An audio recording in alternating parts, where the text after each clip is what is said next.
चाहती है वो अगस्त 2019 के डिसीजन, यूनिलैटरल डिसीजन, जब आर्टिकल 370 एब्रोगेट हुआ, या आज जो फ़लस्तीन में चल रहा है, जो वहाँ के इतने सारे लोगों को कलेक्टिवली पनिश किया जा रहा है at the hands of Israel. जब भी पीडीपी ने पीसफुली प्रोटेस्ट तक करना चाहा तो उनको ये करने नहीं दिया जाता है। कल शाम से हमारे जनरल सेक्रेटरीज जो हैं, गुलाम नबी लोन हंजूरा साहब हों या महबूब बेग साहब हों, हमारे जोनल प्रेसिडेंट्स, डिस्ट्रिक्ट प्रेसिडेंट्स, यहाँ तक कि पीडीपी के जो डीडीसी मेंबर्स भी हैं, उन सबको हाउस अरेस्ट में रख दिया है। किन्हीं को हाउस अरेस्ट में रखा है, बहुत सारे लोगों को पुलिस स्टेशंस में इलीगली डिटेन कर दिया गया है। तो 2019 से एक बहुत वारिंग पैटर्न इमर्ज हो रहा है, जहां हम देखते हैं पहले तो पीडीपी को तोड़ा गया। महबूबा जी ने जो इतने खून पसीने से एक जमात बनाई, उसमें एक स्प्लिट ऑर्केस्ट्रेट किया गया at the behest of Delhi. और उसके बाद अब जो लोग यहाँ बचे भी हैं, जो हमारी अभी भी जमात इतनी एक्टिव है, जब भी हम कोई पॉलिटिकल एक्टिविटी करने की कोशिश करते हैं इन अ पीसफुल मैनर, हम पीसफुली प्रोटेस्ट करना चाहते थे। आप लोग 3 दिन पहले यहाँ खुद आए और आपने खुद देखा कि महबूबा जी जब पैलेस्टाइन के लिए प्रोटेस्ट करना चाहती थी, उनको ऑलमोस्ट मैन हैंडल किया गया सिक्योरिटी ऑफिसर्स ने। They did not allow her to protest peacefully. So I want to ask that why is the local administration here consistently since 2019 cracking down on PDP? और आप हमें anti national करार, मतलब you denounce us as anti national, जबकि जो हम activities करना चाहते हैं वो पीसफुल है। आप खुद देख रहे हैं द इंटायर वर्ल्ड, पूरी दुनिया में कैसे millions of people are coming out on the streets, they are coming out to support Palestinian civilians, जिन पे आप देख रहे हैं कितना जुल्म और सितम हो रहा है। उनके ऊपर फॉस्फोरस बॉम्ब्स फेंके जा रहे हैं। 1500 बच्चे पिछले 2 हफ्ते में उनको मारा गया है। They are being slaughtered, entire bloodlines are being wiped, and let's not forget the Indian government's official position is that they have condemned Israel's aggression। जैसे Israel humanitarian international law flout कर रहा है, वहाँ उनने इलेक्ट्रिसिटी, पानी, medical supplies तक बंद कर दिया है। तो मैं यहाँ की लोकल एडमिनिस्ट्रेशन से पूछना चाहती हूँ कि आप पीडीपी पे सिलेक्टिवली ये क्यों आप बार बार टारगेट कर रहे हैं? पीडीपी के लोगों को ही बंद किया जाता है। इस साल अगस्त 5 पे जब हम प्रोटेस्ट करना चाहते थे against the illegal abrogation of article 370, तो तब भी महबूबा जी, यहाँ तक मुझे भी घर में हाउस अरेस्ट में रखा गया। और कल शाम से हमारे जो भी लीडर्स हैं, वो महबूब बेग साहब हों, गुलाम नबी हंजूरा साहब हों, they've all been placed under house arrest. And जो डीडीसी मेंबर्स हैं, जो इलेक्टेड मेंबर्स भी हैं, उनको भी आपने थाने में इलीगली डिटेन किया है। तो why are we seeing this kind of treatment meted out to PDP? आपको लगता है कि जो यहाँ की बाकी जमातें हैं उनको शायद आप अपने अंगूठे के अंदर कंट्रोल कर पा रहे हैं? पीडीपी वाहिद ऐसी जमात है जो अभी भी जम्मू कश्मीर के लोगों के हकूक, उनके आइडेंटिटी के लिए लड़ रही है। लेकिन फिर भी आप देखते हैं कि एडमिनिस्ट्रेशन का जो व्यवहार हमारे साथ है वो कम्प्लीटली बायस्ड है, प्रेजुडिस्ड है। जो बाकी पार्टीज यहाँ मुख्तलिफ होती हैं, जब वो प्रोटेस्ट करना चाहती हैं, खैर प्रोटेस्ट तो कोई यहाँ करता नहीं है, लेकिन उनकी जो भी पॉलिटिकल एक्टिविटीज होती हैं उनको फुल फ्रीडम दिया जाता है, क्योंकि इन अ वे इनकी कोई अंडरस्टैंडिंग है शायद दिल्ली में। तो why is there such a brutal, a vicious crack down on People's Democratic Party? And this is happening after a time जब आपने पूरी पार्टी को तोड़ दिया, मतलब आपने कंप्लीटली स्प्लिंटर कर दिया। यहाँ पे डंडा यूज किया, जो ज्यादातर पीडीपी के लीडर्स थे, जो अब बाकी प्रॉक्सी पार्टीज में चले गए हैं। तो आप ये ट्रीटमेंट पीडीपी के साथ क्यों कर रहे हैं? And it's a very worrying pattern, because किसी भी जमहूरियत में ऑपोजिशन, एक वायबल रोबस्ट ऑपोजिशन का होना बहुत जरूरी है। And another worrying pattern that is emerging is की जो इंडियन फॉरेन पॉलिसी का जो रुख था, we were always for the creation of an independent sovereign Palestinian state where the people of Palestine would live with dignity. We are seeing कि हमारी Indian foreign policy का shift कैसे हो रहा है towards Israel, which is the aggressor. And mind you, India was the last non-Muslim state to accept Israel, to recognize Israel as the state, and it was one of the first non-Muslim, non-Arab states to recognize PLO, which was the Palestinian Liberation Organization. So these are questions that I want to ask the administration कि आप बाकी जमातों को full activity करने देते हैं, वो drugs पे बात करते हैं, कॉन्फ्रेंस करने देते हैं, वो मतलब एम्प्लॉयमेंट बाकी इश्यूज होते हैं उन पे आप बात करने देते हैं, तो आप बस पीडीपी पे ये क्रैकडाउन क्यों कर रहे हैं? हमारे लोगों को, हमारे लीडर्स को, हमारे वर्कर्स को एंटी नेशनल क्यों आप डेनिग्रेट करते हैं? Denounce, why are you denouncing us as anti nationals?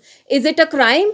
Is it a crime to protest in a peaceful manner? It is my fundamental right. हम में से जो भी यहाँ बैठे हैं, हमारा फंडामेंटल राइट बोलना ही नहीं है. It's not just the freedom of right of expression, it's also the freedom of right to protest peacefully. It's a safety valve for a democracy. और आपने खुद, आप जानते हैं, आप वाकिफ हैं कि जम्मू कश्मीर के लोग हमेशा पैलेस्टीनियंस के पीछे खड़े रहे हैं. They identify with the cause of Palestinians. So I just wanted to talk about this. And मेरी आपसे गुजारिश है कि आज भी जो हम प्रेस कॉन्फ्रेंस कर रहे हैं, let's just keep it to whatever's happened पिछले 24 आवर्स में. जैसे हमने देखा है कि पीडीपी लीडर्स को कैसे हाउस अरेस्ट और थानों में रखा गया है. जी, आप ये बताइए, पीडीपी का स्टैंड जो है क्या हर एक वॉर के खिलाफ है या खाली फलस्तीन और इसराइल के खिलाफ है? क्योंकि रशिया यूक्रेन के बीच में भी चल रहा है, उसके कोई प्रोटेस्ट पीडीपी की तरफ से नहीं. जी देखिए, Palestine is a cause that's always been very close to the people of Jammu Kashmir. आपने यूक्रेन की बात की, हम उसको भी कंडेम करते हैं. सिलेक्टिवली कहीं भी वॉर को या कॉन्फ्लिक्ट को कंडेम करना बहुत गलत चीज़ है. और मैं वही कहना चाहती हूँ कि जो सुपर पावर्स हैं इस मुल्क के, जैसे I mean of this world, like US, and even India is a huge rising power. Why does US selectively condemn what's happening in Ukraine? But आप खुद देखिए, फलस्तीन में 1500 से 2000 बच्चे, उन पे फॉस्फोरस बॉम्ब्स गिराए जा रहे हैं. आप पूरे फैमिली लाइन्स को निकाल रहे हैं. सो one should not selectively condemn any conflict or war, because किसी भी वॉर में वो बच्चे हों, औरतें हों, आदमी हो, they suffer a lot. तो हमने इस पे भी प्रोटेस्ट करना चाहा, आप उस पे भी प्रोटेस्ट करना नहीं, आप नहीं चाहते कि कश्मीर में किसी भी चीज़ का प्रोटेस्ट नहीं हो, पीसफुल प्रोटेस्ट भी आप नहीं करने देते हैं. तो what is this? At the same time इमदाद भी भेजी जा रही है गाजा हिंदुस्तान की तरफ से. जी. खासकर आज ही एक बयान सामने आया है कि नरेंद्र मोदी ने उनसे बात भी की है अब्दुल्ला से. तो इससे कैसे देखती हैं आप? देखिए, वही तो दोगलापन है. मुझे समझ में नहीं आता कि इंडियन फॉरेन पॉलिसी, आप जो स्पोक्स पर्सन है, अरिंदम है उनका नाम, उनने कल कहा है कि it's always been a cornerstone of Indian foreign policy to support a viable independent Palestinian state for the people of फलस्तीन, की वो डिग्निटी से अपनी जिंदगी जिए. कल आपने उनको रिलीफ एड मटेरियल भी भेजा. तो आपको क्या प्रॉब्लम है? अगर हम, आपका स्टैंड तो इंडिया का यही है that you stand with the people of Palestine. अगर जम्मू कश्मीर में हम as a Jamaat, as a political party, even as civilians we want to protest, what is the problem? Issue क्या है यहाँ पे? आप किसी भी, मतलब हम पे जो जुल्म होता है, हम पे एज इन जम्मू कश्मीर के लोगों पे 2019 पे, उस पे बोलने का हक नहीं है आपको, उस पे बोलने का फ्रीडम नहीं है. अब अगर किसी और कंट्री में लोगों पे इतना ऑपरेशन हो रहा है, हम उसके खिलाफ भी नहीं बात कर सकते हैं. सो you are snatching our fundamental rights. The right to protest peacefully, the right of expression are all fundamental rights. यहाँ कॉन्स्टिट्यूशन. जी, इससे पहले जब भी फलस्तीन इसराइल के बीच में जंग हुई है जी, 30-40 सालों में, तो कश्मीर में भी, पूरे भारत में भी मुख्तलिफ चीजों में फलस्तीन के हक में एहतजाज हुआ करता था. लेकिन इस बार नहीं हुआ है. इसको आप कैसे देखते हैं? क्या है ये? देखिए, इस चुप्पी में एक बहुत बड़ा सिग्नल है. India has millions and millions of Muslims. We might be a minority, but आप जानते हैं there are after Hindus it's Muslims here. So the fact कि यहाँ पे Muslims throughout the country सड़कों पे नहीं आ रहे हैं, इसका मतलब क्या है? कि वो डरे हुए हैं. क्योंकि it's not just Palestinians, mind you, who are being dehumanized by the media day in and day out. आप खुद देखते हैं कि गोदी मीडिया के लोग कैसे इजराइल पहुंच गए. आपके मणिपुर में इन योर बैकयार्ड वहां आग लगी हुई है, वहां पे औरतों का कैसे रेप हुआ है, कैसे वहां क्राइम्स हो रहे हैं, वो आप कवर नहीं करना चाहते. इजराइल जाके आप कवरेज कर रहे हैं. रहा सवाल आपने मुस्लिम्स का पूछा, जो इंडिया में माइनॉरिटीज हैं, दे आर स्कैर्ड. इंडिया में जी, का सपोर्ट रहा है फलस्तीन के साथ, जी, जैसे आपने भी बोला है जी, कि पिछले सालों में अगर हम देखेंगे, जब भी फलस्तीन और इसराइल के बीच में कुछ होता था, तो यहाँ पे फ्रीली, यहाँ हमारे कश्मीर में भी और पूरे भारत में भी, हर एक स्टेट में हिंदू मुस्लिम सब फलस्तीन के हक में एहतजाज करते. बिल्कुल बिल्कुल. आज क्यों नहीं हुआ? इस बार नहीं हुआ पूरे भारत में, सिर्फ कश्मीर की बात में नहीं करता. देखिए, क्रैकडाउन इंडिया में पिछले 4 सालों से सिविलियंस, मीडिया पे, आप लोगों पे कितना क्रैकडाउन होता है? आप सारे यहाँ जम्मू कश्मीर कवर करते हैं. मुझे सच में बताइए, आपके सर पे तलवार नहीं है? आपके सर पे पीएसए की तलवार नहीं है? यूएपीए की तलवार नहीं है?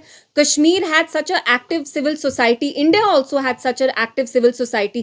Stan Swami जो एक जेसुई प्रीस्ट थे, आपने खुद देखा वो जेल में कैसे घुट घुट के मरे. तो लोगों को पूरे मुल्क में अभी बहुत डर है. उनको लगता है कि अगर आप सड़कों पे आके किसी के बारे में भी प्रोटेस्ट करें, आपको जेल में डाल दिया जाएगा. Whether it's under anti terror law और दे विल यूज ED और CBI और वन स्टेट एजेंसी और the other. So I would say कि जो इंडियंस हैं वो अभी बहुत डरे हुए हैं. They understand कि BJP government is, has launched an extreme crackdown on people when they protest. So शायद उसी डर की वजह से वो सड़कों पे अभी नहीं आ रहे हो. Ma'am, how do you see the statement initially given by PM Modi against the Israel? Now his statement is pro-Palestine. So how do you react on this statement? देखिए, जैसे मैंने कहा, इंडिया का हमेशा traditionally stand, not just from Nehru ji's time, from Gandhi ji's time, has been to stand with the people of Palestine, because we see कि Palestine में कैसे millions of people are being displaced. उनको इनह्यूमन तरीके से, आपने खुद देखा इजराइल के जो डिफेंस के चीफ थे वो उनको ह्यूमन एनिमल्स बोलते हैं. उनके बच्चों को चिल्ड्रन ऑफ डार्कनेस बोला जाता है. तो आई अप्रिशिएट जो इंडिया की तरफ से एड गया, but I guess the Indian establishment at some point should remember that we have always supported the cause of Palestinians. We should not forget that. आप अपने इलेक्टोरल पॉलिटिक्स के मामले में अगर आप पैलेस्टीनियंस को डीह्यूमनाइज करना चाहते हैं, फॉरेन पॉलिसी चेंज करना चाहते हैं, that's a very worrying thing. Constitution तो यहाँ पिछले 10 साल से अब अंडरमाइन हो ही रही है. अब आप अगर फॉरेन पॉलिसी का रुख भी बदलेंगे तो that's extremely disconcerting. Thank you.